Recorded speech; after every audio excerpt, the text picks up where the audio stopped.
Audi RS6 engine बाहर निकल रहे हैं।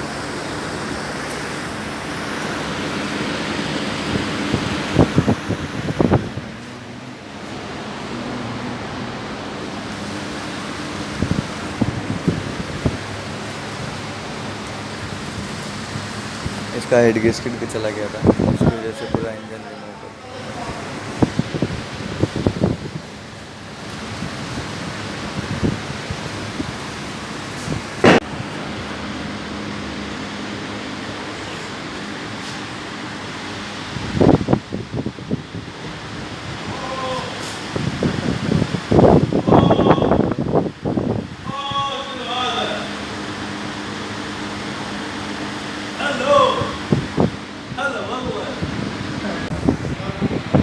Audi RS6 दोनों टर्बो खोल दिए।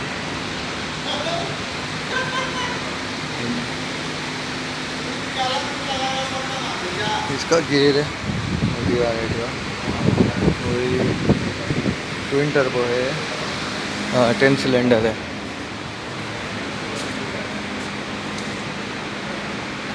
इसको सेल्फ दे रखा है ये टर्बो के पीछे।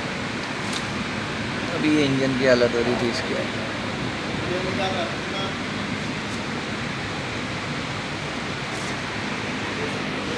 पूरा इंजन रिबिल्ट करना है इसका।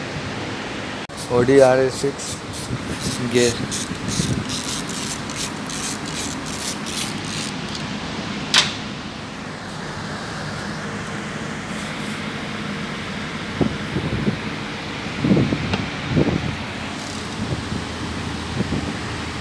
Ten cylinder.